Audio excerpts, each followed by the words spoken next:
Confesión con la boca, porque con el corazón se cree para justicia, pero con la boca se confiesa para salvación. Romanos 10:10. Esta mañana, cumpliendo mi promesa, voy a predicar sobre la segunda parte de este versículo: con la boca se confiesa para salvación. Lamento en cierta medida que no todos mis oyentes en esta mañana hayan estado presentes el domingo pasado, pues podrían imaginarse erróneamente que exagero la importancia de la confesión externa, pero si hubieran estado presentes cuando consideramos la primera frase, habrían visto que yo engrandecí la aseveración con el corazón se cree, y declaré que era lo esencial y lo más importante. Sin eso, la confesión con la boca sería un pecado, una falsedad y un insulto atroz al Altísimo. Una circunstancia mitiga grandemente mis temores. Todos ustedes pueden leer ambos sermones a su mejor conveniencia, y así pueden comprobar por ustedes mismos cuán sinceramente me he esforzado para poner los dos deberes en su debido lugar, sin exaltar indebidamente al menor, ni despreciar al mayor. Con la boca se confiesa para salvación. No ha de haber confesión con la boca allí donde no hay fe con el corazón. Profesar una fe que no se tiene equivaldría a convertirse en un comerciante falaz que pretende mantener un negocio muy grande, pero sin tener inventarios ni capital, y que únicamente obtiene su crédito por medio de falsas apariencias, y que por tanto es un ladrón.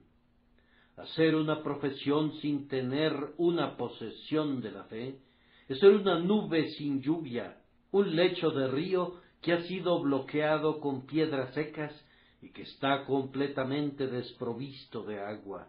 Es ser un actor de teatro que se contonea sobre el escenario con el nombre y los atuendos de un rey, para cambiarlos luego, tras bastidores, por la vestimenta de la pobreza y el carácter de la vergüenza. Es ser un árbol podrido, verde por fuera, pero internamente, como dijo John Bunyan, lo dijo vigorosamente, apta sólo para servir de yesca para el yesquero del diablo. Estén alertas contra engañosas pretensiones cuando no haya nada que las respalde. Por sobre todas las cosas, huyan de la hipocresía, apártense de toda mera pretensión. No profesen ser lo que no son, para que en el día en que Dios venga para escudriñar los secretos de todos los corazones, no sean condenados como plata desechada, ni consumidos como escorias.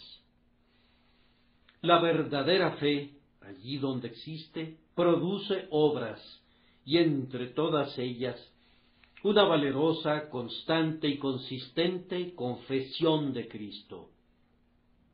El hombre que no sea inducido a confesar con su boca para salvación, en el sentido contenido en el texto, no tiene fe.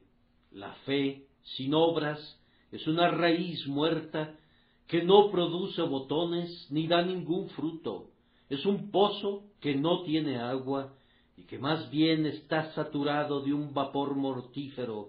Es un árbol doblemente muerto, arrancado de raíz, como algunos de esos monstruos del bosque que obstruyen la navegación en el río Mississippi y que forman prominencias sumergidas que han hundido a muchos excelentes barcos.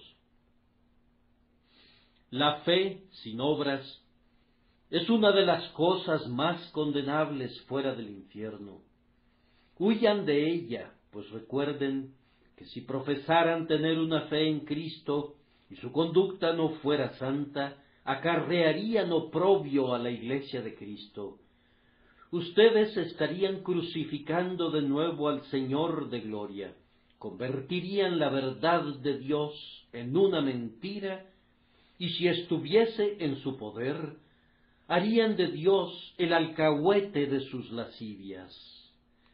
De la misma manera que han de huir de una profesión sin fe, igualmente han de huir de una fe que no produzca una buena profesión que pueda ser expresada ante muchos testigos. Yo creo que la confesión mencionada en el texto comprende el todo de la vida cristiana. No creo que signifique el simple decir yo soy un discípulo de Cristo, o el sometimiento al rito ordenado por Dios del bautismo. El apóstol incluye, bajo el término confesión, la puesta en obra de aquello que Dios ha obrado dentro. Es la confesión mediante actos, obras y palabras de esa gracia que Dios, por medio de su Santo Espíritu, ha puesto en el alma. Decimos en un proverbio conocido que una golondrina no hace verano. Así, la simple confesión de Cristo con la boca por una vez no cumple con la confesión descrita aquí. Un árbol no es un bosque, y una profesión de Cristo no es la confesión de Cristo para salvación. La intención va más allá de un acto, por claro y por excelente que pueda considerarse en sí mismo. Voy a procurar esta mañana, con la ayuda de Dios, ilustrar el significado de confesar con la boca para salvación. Y luego voy a ocupar unos cuantos minutos en hacer vigente esta confesión, exhortando a aquellos que en verdad aman al Señor y han creído con su corazón, que se aseguren de confesar con sus bocas. Confesar a Cristo con la boca, ya lo he dicho, abarca toda la vida y obra del cristiano. Espero que puedan ver esto antes de que finalice. Diferentes casos requieren de los hombres diferentes formas de confesión. Algunos tienen que confesar al Señor de una manera, otros de otra manera. Todo cristiano es llamado a confesar con su boca de acuerdo a aquella manera que su propio estado, habilidades y posición en la providencia requiera de sus manos. Primero, entonces, una de las formas más tempranas y sencillas de confesar a Cristo con la boca ha de encontrarse al unirse en actos de adoración pública. Muy pronto, casi tan pronto como las dos claras partes de la simiente de la mujer y de la serpiente eran discernibles, leemos: entonces los hombres comenzaron a invocar el nombre de Jehová. Quienes no temían a Dios se alejaron a sus diversas ocupaciones, mientras que los justos, en el día séptimo, se congregaban para orar y alabar y sacrificar. Así que cualquiera que se uniera a las filas de los hombres que invocaban el nombre del Señor era de inmediato identificado mediante ese acto como un siervo del Altísimo. A lo largo de toda la corriente de la historia podemos identificar a los justos por sus reuniones entre ellos de manera unida para elevar sus oraciones y acciones de gracias al Altísimo. La adoración se vuelve una forma aceptable de confesión cuando la simiente de la serpiente tiene la capacidad de perseguir. En los tiempos en que Jeroboam puso los becerros en Betel y Dan, cuando cualquier israelita emprendía su fatigoso camino hacia Jerusalén bajo el temor de ser perseguido por su rey, el acto de estar con la multitud que guardaba el día de fiesta en los atrios del templo era de entrada una clara confesión de su fidelidad a Jehová y de su aborrecimiento a todos los ídolos. En los tiempos apostólicos, Los creyentes perseveraban en la doctrina de los apóstoles, en el partimiento del pan y en las oraciones. Donde se reunían 2 o 3, y especialmente donde se congregaba el mayor número para escuchar la predicación de la palabra o con el propósito de partir el pan, la admisión de cualquier persona a esa reunión se volvía una confesión de su fe en el Señor Jesús, en cuyo nombre estaban reunidos. En los primeros días del cristianismo se podría haber visto un cuadro semejante a este si supiera cómo pintarlo. Hay un arco de muy poca altura, es fétido y oscuro como la boca de un sumidero, sobre el cual crece la zarza y de cuya base brota la ortiga y la venenosa belladona. Por allá viene una jovencita y agachándose mucho se inclina bajo el arco. En la densa oscuridad camina a tientas por varios metros. Nadie ha advertido su entrada. ¿Pudiste observar cómo miraba a su alrededor para evitar que algún centinela la percibiera? Oye una voz en los pasajes distantes, esa voz la guía. Emerge a una cripta. Es una de las catacumbas ubicadas debajo de la ciudad de Roma. Una antorcha permite ver en la oscuridad. Tan pronto se aproxima a la asamblea, un hermano que sirve de vigía la observa, le pide la contraseña. Es una persona de la casa de César, una noble doncella que ha escuchado el evangelio de una esclava judía que le ayudaba, y ha venido para unirse a esos ritos secretos que son practicados por los creyentes en los escondrijos y cuevas de la tierra. El hecho que esté allí demuestra que es cristiana. No habría estado allí para adorar a Dios entre esos perseguidos a quienes la superficie de la tierra y el aire puro no podrían recibir. Ella no se habría degradado así para mezclarse con esos parias de la sociedad, esos que sólo son considerados adecuados para ser presa de los abuesos de Nerón. Su llegada al lugar para unirse en ese himno entonado a un tal Christus, para doblar su rodilla solemnemente en esa oración silenciosa a Jehová y a su adorable Hijo, era una confesión. Ella no habría estado en esa reunión si no hubiese amado al Señor. Algo muy parecido ocurría en tiempos posteriores.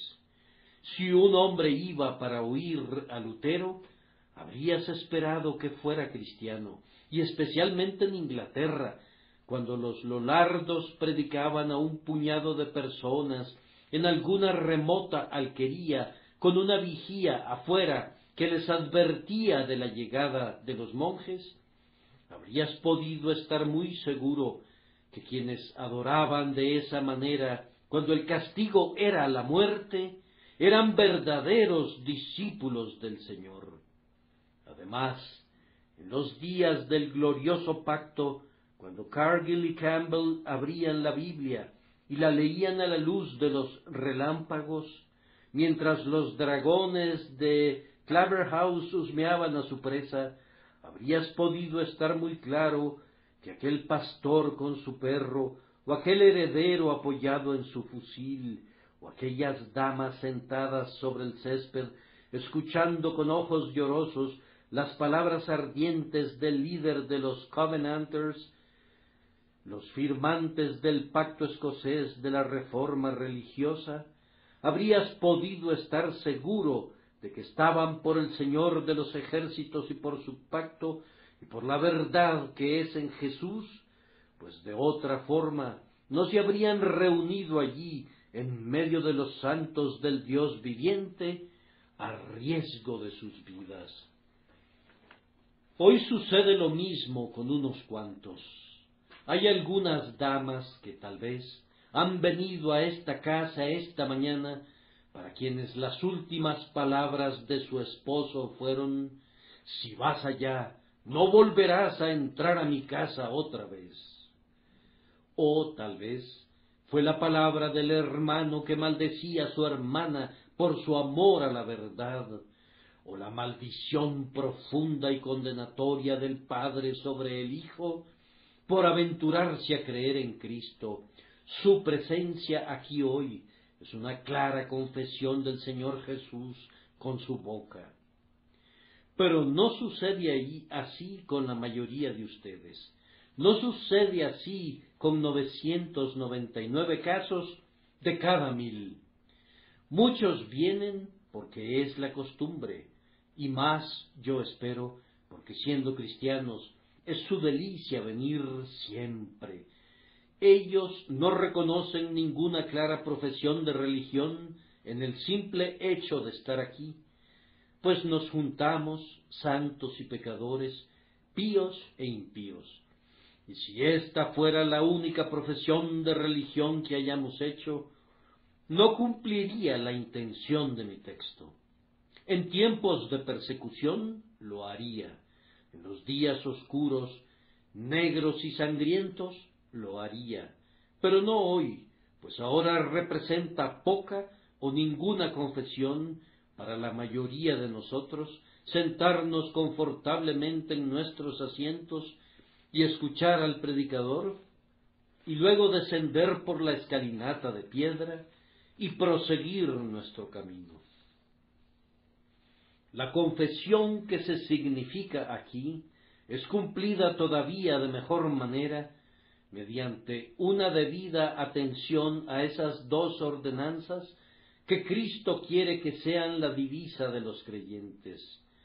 Bajo la antigua dispensación mosaica, las ordenanzas eran únicamente para los israelitas. La circuncisión y la Pascua no eran para los filisteos, ni para los egipcios, sino para la simiente de Abraham, y únicamente para la simiente de Abraham y los prosélitos.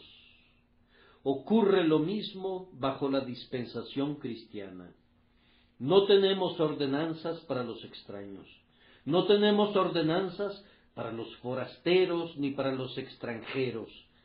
Ambas ordenanzas están destinadas a la comunidad de Israel. Ustedes recordarán cuán cuidadosamente guardaban estas ordenanzas los antiguos creyentes.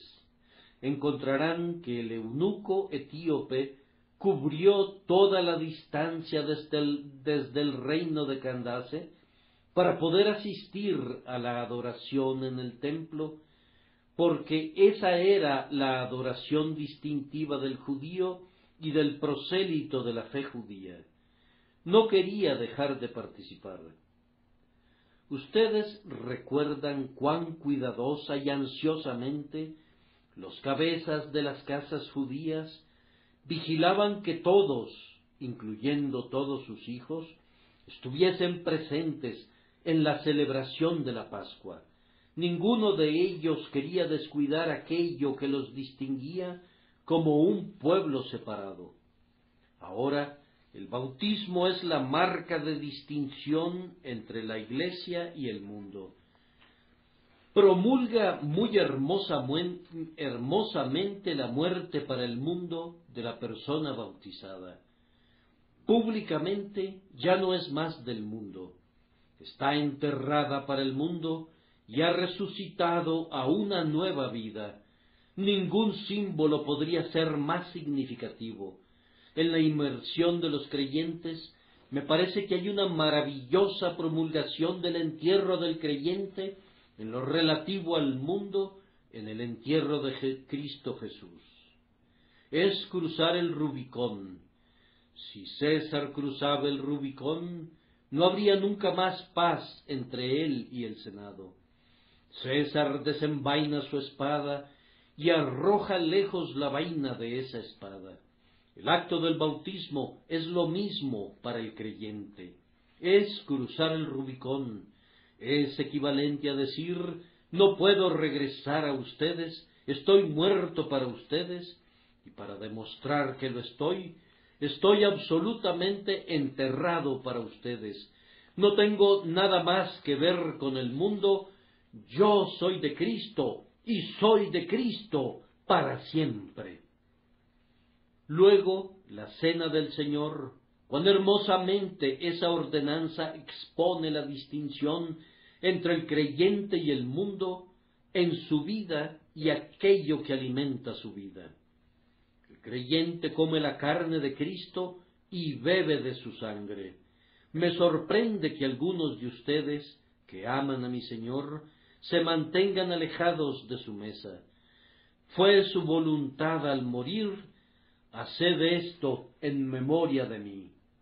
Es muy benevolente de su parte que haya instituido una ordenanza como esa, que nos haya permitido a nosotros, que éramos como perros, sentarnos a la mesa de los hijos para comer de un pan que los ángeles nunca conocieron.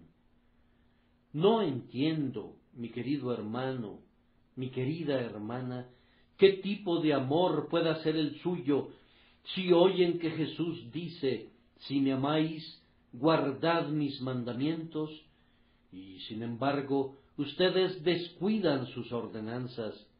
Ustedes dirán que no son esenciales, y yo les responderé que es muy cierto, que no son esenciales para su salvación, pero que sí son esenciales para su consuelo, y también que son muy esenciales para su obediencia. Le corresponde al Hijo hacer todo lo que su Padre le ordene. Si mi amante amigo, si mi amado Redentor me hubiese ordenado hacer algo que me dañara, lo haría por amor a él. Cuánto más entonces cuando me dijo: haced esto en memoria de mí. Estas dos ordenanzas traen consigo hasta cierto grado una cruz, especialmente la primera. Mientras leía ayer la vida del buen Andrew Fuller, observé que después que fue bautizado, algunos de los jóvenes de la aldea propendían a burlarse de él, preguntándole cómo le había gustado que lo sumergieran, y preguntas semejantes que son bastante comunes en nuestros días. No pude dejar de advertir que la burla de hace 100 años es justamente la burla de hoy. ¿Tú crees que estos son sus mandamientos? Te exhorto, por tanto, delante de Dios y de los ángeles elegidos, ante quienes serás juzgado en el último gran día, que si tú con tu corazón has creído, haz con tu boca la confesión que estas ordenanzas implican, y Dios te dará en verdad una dulce recompensa al hacerlo. Para confesar a Cristo correctamente con la boca, ha de haber una asociación con el pueblo del Señor. Así fue en los tiempos antiguos. Moisés es un israelita, pero si quisiera podría vivir en la corte del faraón, en medio del lujo y de la comodidad. ¿Qué es lo que elige? Sale a sus hermanos y mira sus cargas. Defiende su causa teniendo por mayores riquezas el vituperio de Cristo que todos los tesoros de Egipto. Moisés, el renombrado hijo de la hija de Faraón, se asocia con los pobres esclavos despreciados que fabrican ladrillos para el rey. ¡Qué cuadro tan sumamente conmovedor tenemos al seguir al pueblo de Dios en la historia de Ruth! Uno se embeleza al oír a esa piadosa mujer diciéndole a su suegra: porque a donde quiera que tú fueres, iré yo, y donde quiera que vivieres, viviré. Tu pueblo será mi pueblo, y tu Dios mi Dios. Hubo una confesión del Dios de Israel cuando Ruth se unió a Noemí de todo corazón. Ahora encontramos en los primeros tiempos de la Iglesia cristiana que, tan pronto como un hombre se convertía en cristiano, se dirigía a su propio grupo, se asociaba con los santos. Cuando preguntabas, ¿dónde están los creyentes?, podías encontrarlos a todos juntos. Puedes encontrarte a otras criaturas vagando separadamente por las montañas, pero las ovejas aman estar en los rebaños. Pablo no se contentó con ser bautizado, sino que después de su bautismo intentó por sí mismo unirse a la Iglesia, y encontramos que donde estuviera el pueblo de Dios, siempre estaba formado en una iglesia, ya fuera en Filipos, o en Éfeso, o en Pérgamo, o en Tiatira, o en la misma Roma. Pablo formaba iglesias en todas partes, y conforme iba de lugar en lugar, miraba la iglesia como la columna y el fundamento de la verdad. A mí me agrada grandemente la predicación en los teatros. Ustedes saben cuán sinceramente me gozo en la predicación de Cristo en todas partes. Pero hay una carencia en toda esta labor. El grano es sembrado, pero no hay nadie que lo cuide posteriormente, nadie que lo recoja.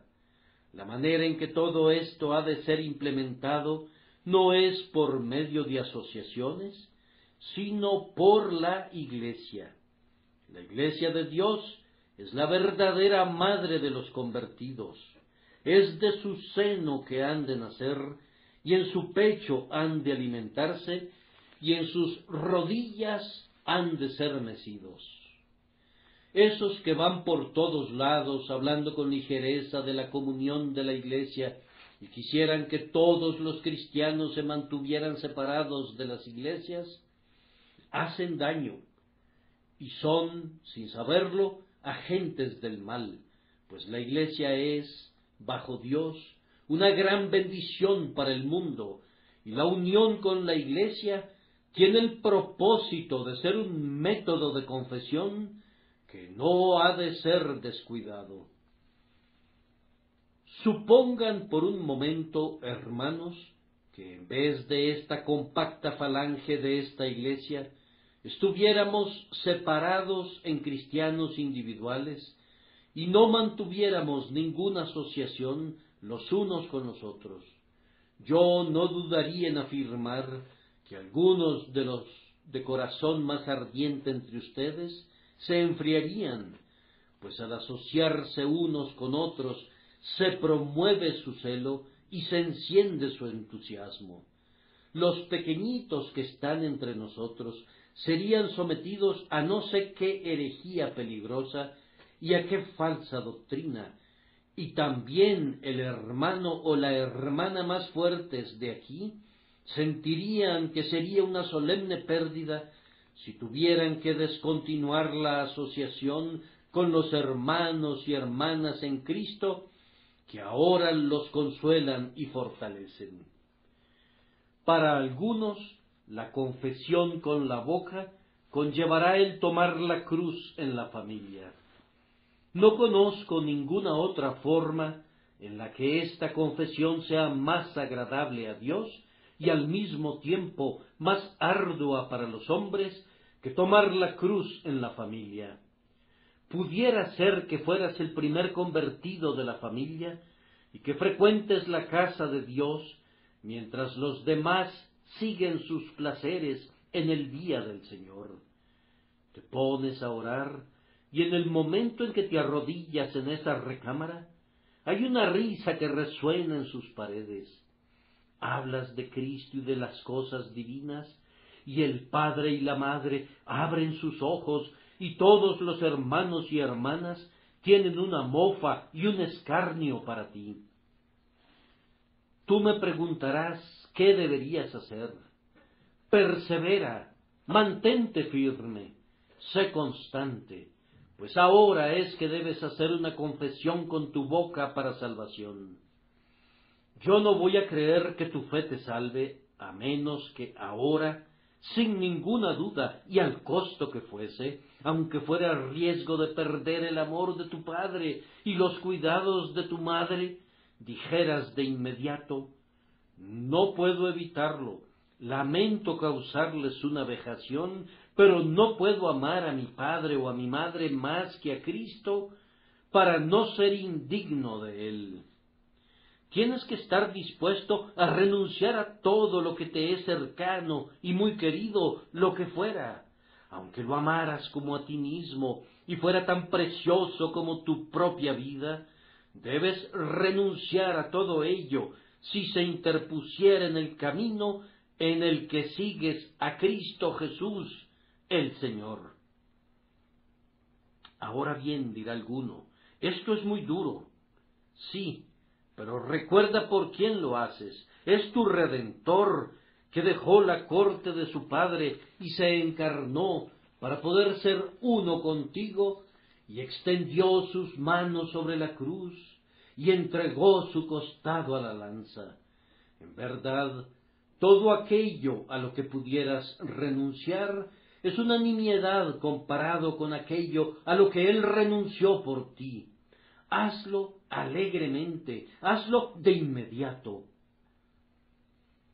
Joven amigo, no te aterres ni te alarmes ante las tribulaciones familiares que tienes que soportar. Pídele a Dios que te haga como uno de esos barcos acorazados, de tal forma que aunque te disparen sus más fieros dardos y los arrojen con la fuerza más tremenda, pasarán volando a tu lado sin hacerte daño, porque estás blindado con un valor invencible y con resuelta fe. El reino de los cielos es para ti como aquella antigua ciudad que había sido sitiada por largo tiempo, y no había ninguna esperanza de aliviar a los habitantes del lugar, a menos que un barco pudiese entrar al puerto. Pero una gran cadena había sido extendida a todo lo largo. Ustedes recuerdan cómo el capitán, cuando el viento era favorable y la marea era alta, se lanzó contra esa cadena que cerraba el puerto, la rompió y entró navegando en el puerto. Así ustedes han de romper la cadena que amenaza con mantenerlos fuera del cielo. Pero pídanle a Dios que les dé mucha gracia, que sea como la marea, mucho del Espíritu Santo, que sea como un viento favorable, y si se lanzaran contra la cadena, se romperá ante su valor y su determinación. Las pruebas provenientes de la familia son difíciles de aguantar. Una cruz viva es a menudo más severa de llevar que una cruz muerta, pero deben hacerlo, pues con la boca se confiesa para salvación.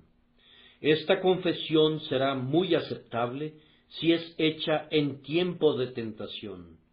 Cuando el joven José le arrebató su ropa a la lasciva mujer de su amo, su respuesta fue: ¿cómo pues haría yo este grande mal y pecaría contra Dios? La mujer habría podido responder: Dios, ¿qué sé yo de él? Conozco a Isis, entiendo al becerro de oro, pero no sé nada de Jehová. ¿Quién es? Hubo una valerosa y clara confesión de su fidelidad a Jehová, como una razón del por qué no podía pecar. El caso de Nehemías es igualmente pertinente. Cuando lo invitan a una conferencia secreta en el templo, él dice: ¿un hombre como yo ha de huir? Él profesa su confianza en su Dios como una razón del por qué no puede, ni por un momento, actuar ignominiosamente. Ahora, cristiano, aquí es donde debes hacer una confesión con la boca. Alguna sucia trampa en el negocio que se ha vuelto tan común que nadie considera nada malo en ella, se te presenta en tu camino. Ahora actúa como hombre y di: prefiero morirme de hambre que hacerlo. Yo no puedo ni quiero vivir del robo, aunque esté medio legalizado por la sociedad. Joven amigo, ahora es tu oportunidad. Cuando llegue el día domingo y seas arrastrado de la manga por una docena de amigos para que los acompañes para desperdiciar las santas horas, muy bien puedes decirles: no, y dar la razón. No puedo hacerlo, pues soy un cristiano. O pudiera ser que hayas venido del campo, y tu amigo te proponga llevarte a una guarida de infamia para mostrarte lo que es la vida. Respóndele que él no entiende cómo saciar tu apetito, pues tú eres un cristiano. Para algunos propósitos, yo preferiría la aseveración de la fe de uno en Jesús en el tiempo de la tentación a cualquier otra forma de confesión, pues ciertamente no podría haber ninguna hipocresía en ello. Cuídate, hermano, de no dejar nunca de reconocer a tu Señor en el tiempo de la tentación. Comenta uno, nunca dejaré de hacerlo. No hables demasiado positivamente. Pedro negó a su Señor delante de una necia criada. Ten cuidado de no caer de igual manera. Es fácil decir, yo soy un buen marinero, cuando estás en la costa. Caminas muy bien por la cubierta superior del barco cuando éste se encuentra en el muelle. No sabes lo que es una tormenta, ni cómo se sacude el barco cuando las olas bañan la cubierta. Sería mejor que guardaras tus jactancias para cuando hubieses ido al mar. No te jactes de nada de lo que harás, sino más bien di, sosténme y seré salvo. La confesión con la boca ha de hacerse con doble resolución, siempre que seamos llamados a sufrir tribulación por causa de Cristo, cuando la profesión de Cristo nos pudiera acarrear alguna pérdida, o cuando la negación de su nombre nos pudiera proporcionar una prosperidad temporal. Ustedes saben cómo en los tiempos antiguos los 3 santos varones rehusaron inclinarse ante la imagen que Nabucodonosor había erigido. Ellos estaban dispuestos a morir, pero no estaban dispuestos a negar a su Dios. Ellos podían arder, pero no podían retroceder. Y así fueron arrojados al horno, porque no podían arrojar de sí su confianza en Dios. Miren a Daniel por allá, con su ventana abierta, adorando hacia Jerusalén 7 veces al día, como lo había hecho siempre. Lo hace con valentía. Fue una valerosa respuesta la que dieron Pedro y Juan, cuando los escribas y los fariseos les ordenaron que no hablaran más en aquel nombre. Juzgad si es justo delante de Dios obedecer a vosotros antes que a Dios. Yo he observado que siempre que la persecución brama y los hombres están sujetos a perderlo todo por Cristo, las personas más tímidas, pero que son sinceras, generalmente dan la cara en ese momento. Allí está José de Arimatea.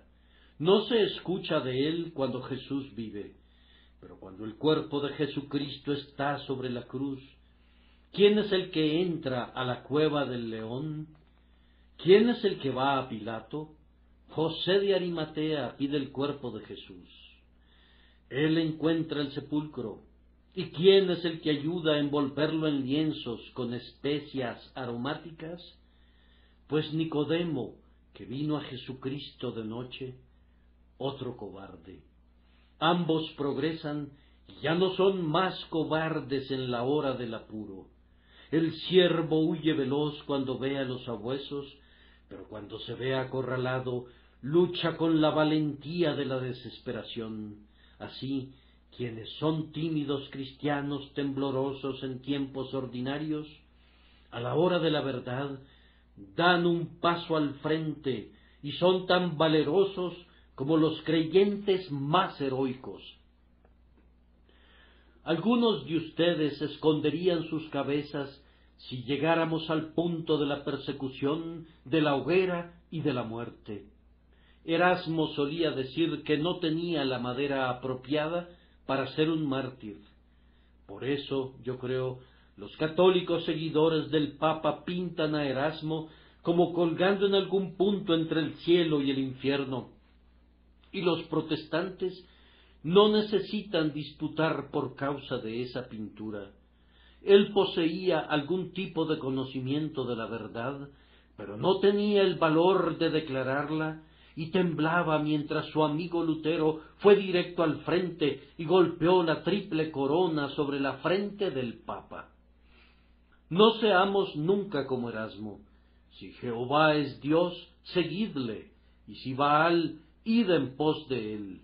Si valiera la pena vivir para el mundo y el pecado, vive para ellos con todo tu corazón y alma y fuerza. Pero si Dios es Dios, no te quedes cuestionando y claudicando entre dos pensamientos, sino decidida, valerosa y positivamente di: yo estoy por el Señor. No hay tiempo semejante al tiempo de pérdida y tribulación para hacer una confesión. Hermanos míos, yo creo que un cristiano difícilmente podría hacer esta confesión con su boca, a menos que hiciera a veces algo inusitado para dar testimonio. ¿Quién está por Jehová? Júntese conmigo, dijo Moisés cuando descendió del monte y quemó el becerro de oro. Y se juntaron con él todos los hijos de Leví.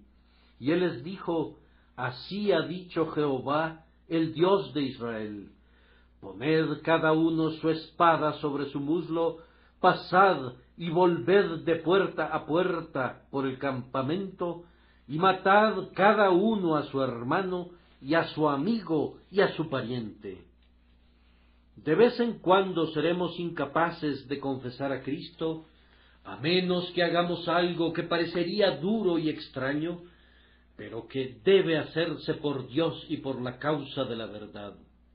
Ciertamente, los Elías de Dios no pueden quedarse callados.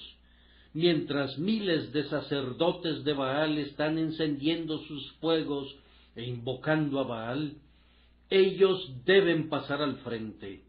¿Acaso no son ustedes siervos de Baal y yo el siervo del Dios vivo? Descubriremos que es necesario forzar las exquisiteces de la etiqueta y hollar bajo nuestros pies las formalidades que la sociedad dignificada quiere erigir, y como el profeta que llegó a Betel, tendremos que clamar contra los altares en los que otras personas pagan sus votos.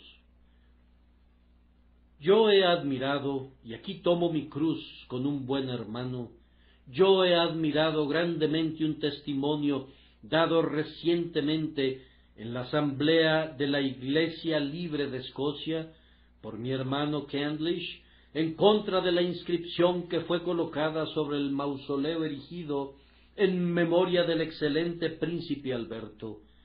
Lo he admirado por su arrojo al expresar lo que pensaba y sentía. Yo creo que debió haber recibido un tributo de honor en lugar de un aullido de indignación. A él le importa poco si es alabado o censurado, pero debería hacerse justicia a su valor y a su fidelidad.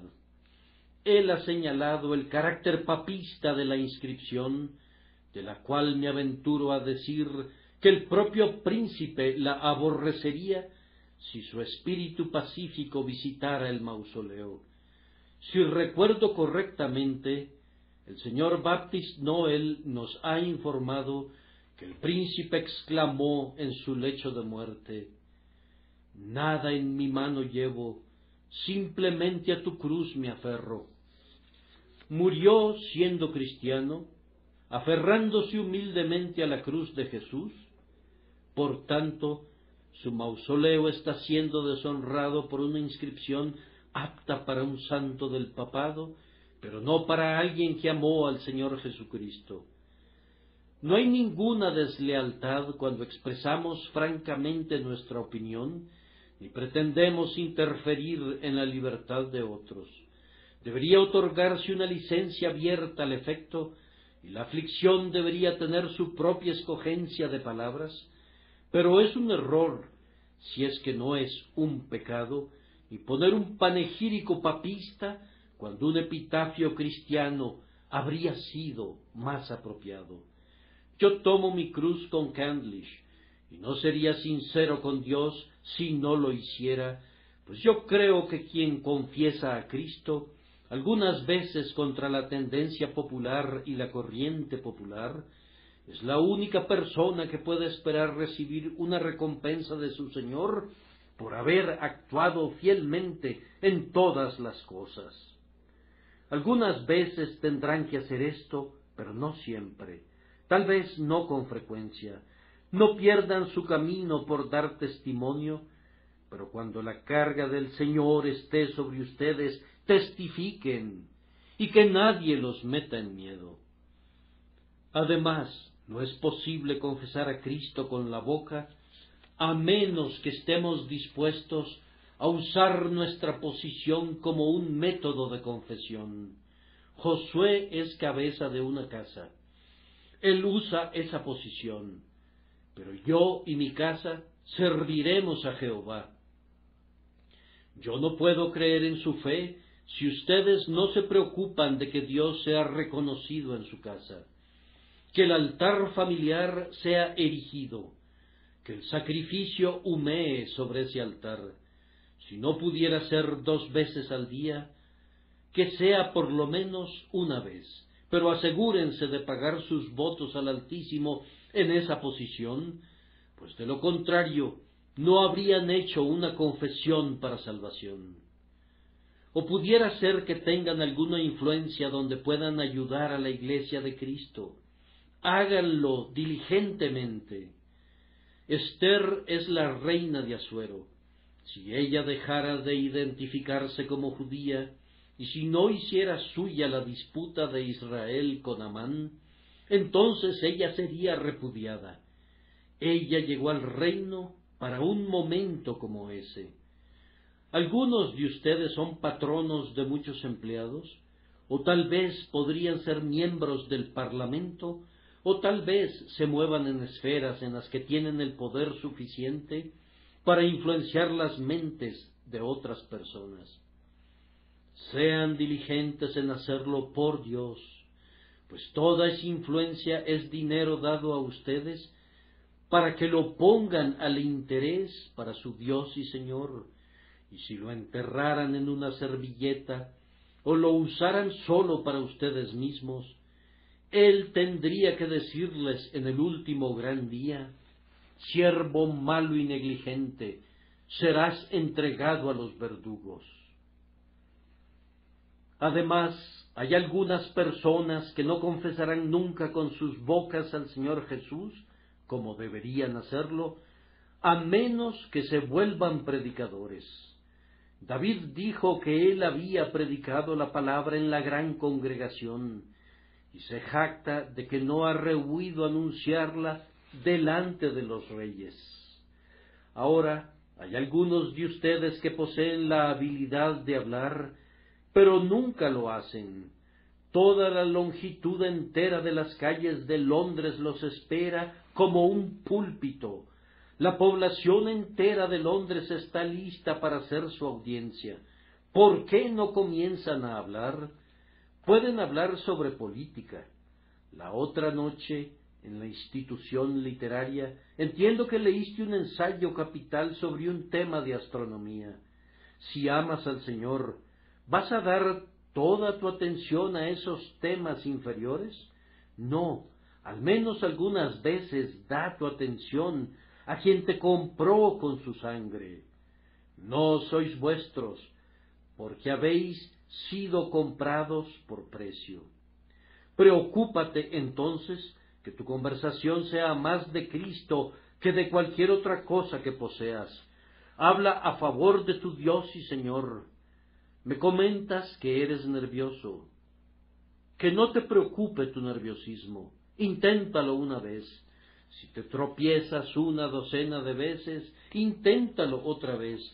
Verás que tus talentos aumentan.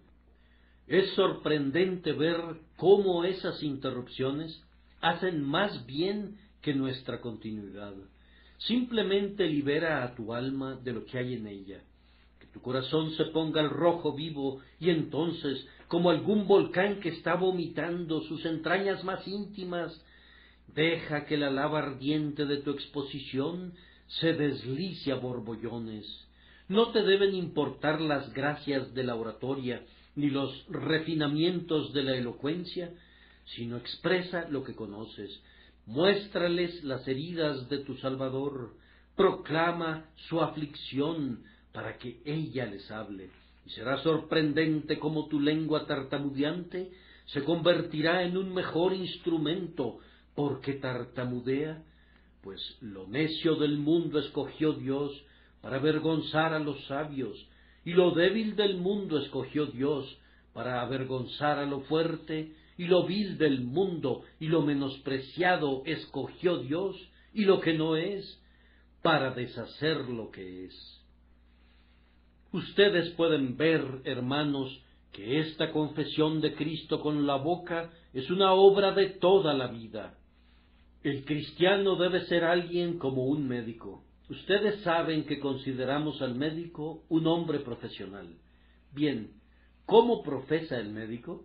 Pues bien, hay una gran placa de bronce en su puerta y una gran campana, y todo mundo sabe el significado de la placa de bronce y de la campana. Esa es parte de su profesión. ¿Qué más? ¿Cómo profesa él ser un médico? Él va con la gente y su vestido es como el de todos los demás. No ves una caja de lancetas sujeta a su costado, no observas que esté vestido con un traje particular. Es un médico y siempre es un médico, pero cumple su profesión por medio de su práctica. Esta es la forma en que la profesión de un cristiano ha de cumplirse por medio de su práctica. El hombre es un médico profesionalmente porque en verdad cura a la gente y escribe recetas y satisface sus necesidades. Yo he de ser un cristiano en mis acciones, mis obras, mis pensamientos y mis palabras. Por tanto, si alguien necesita a algún cristiano, yo debería ser reconocido por mis palabras y mis actos. Cuando íbamos a la escuela, dibujábamos casas y caballos y árboles en nuestros cuadernos, y podemos recordar cómo solíamos escribir casa bajo la casa y caballo bajo el caballo, pues algunas personas podrían haber pensado que el caballo era una casa.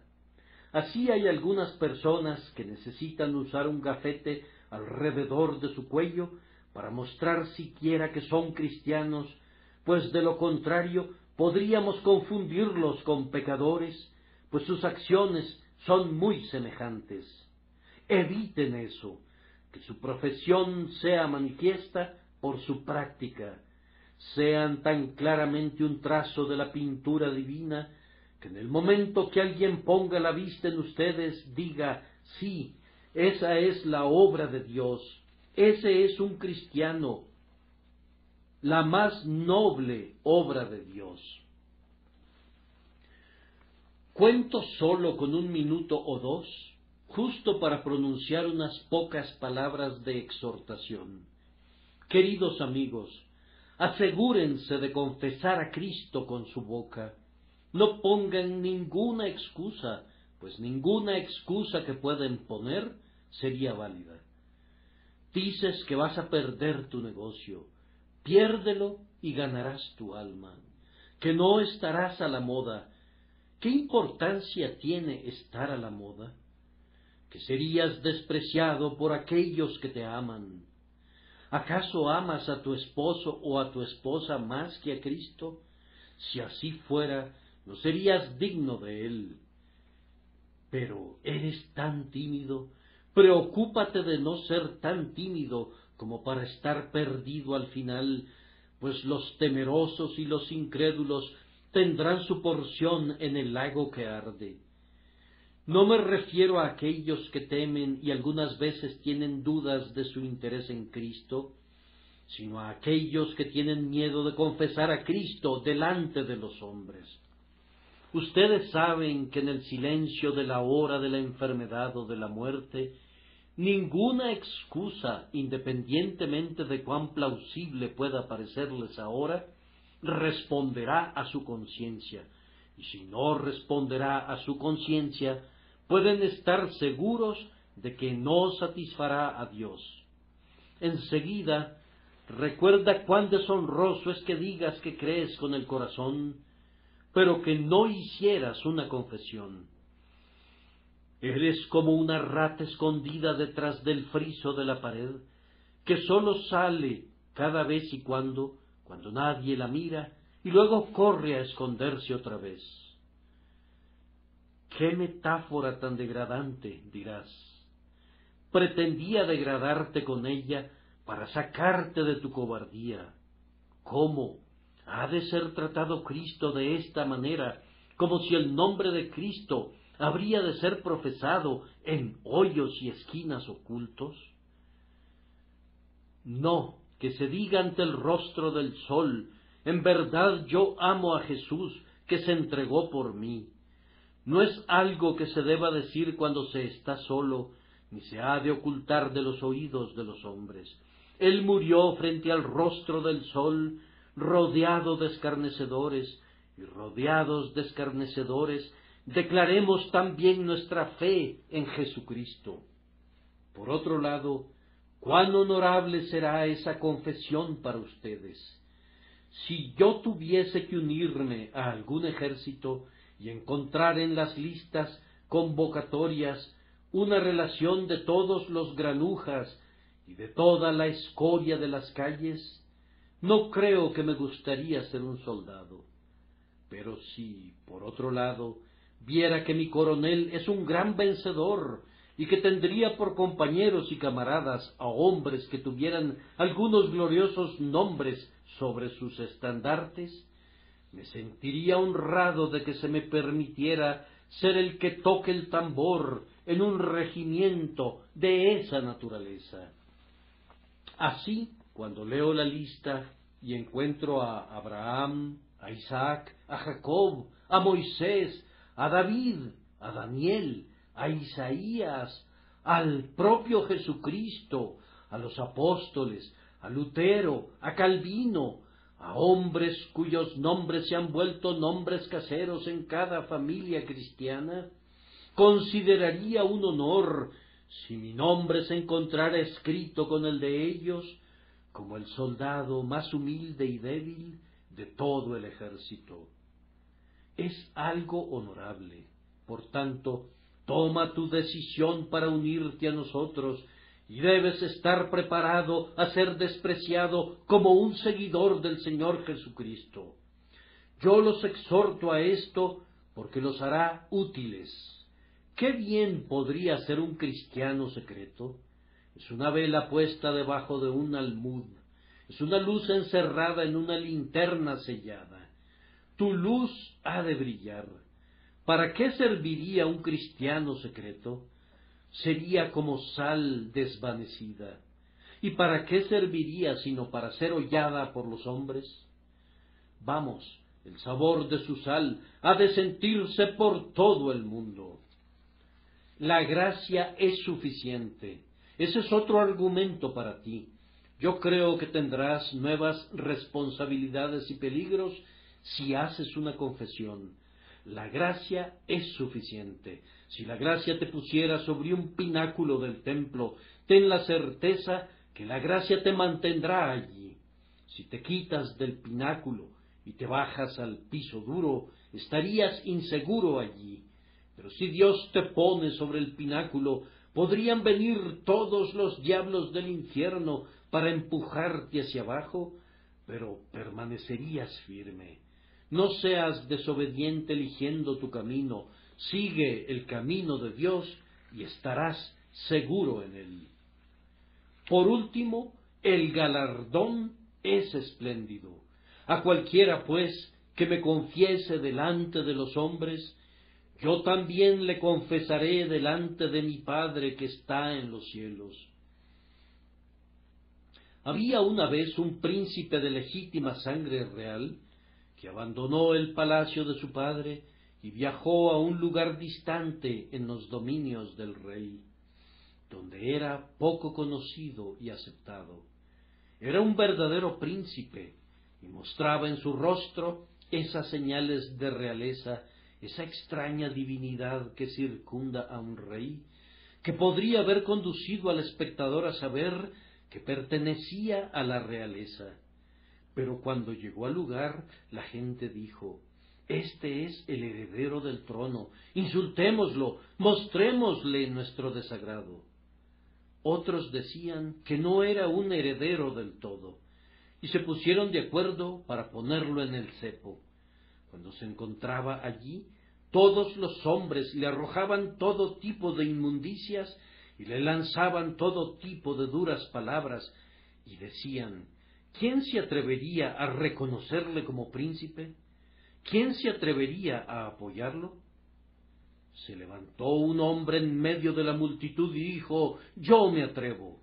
Entonces lo pusieron en el cepo al lado del príncipe, y cuando arrojaban la inmundicia sobre el príncipe, caía sobre el hombre también, y cuando le decían duras palabras al príncipe, también le decían duras palabras a él. El hombre estaba allí, sonriendo y recibiendo todo. De vez en cuando una lágrima rodaba por su mejilla, pero eso era por ellos, porque trataban así de mal a su soberano.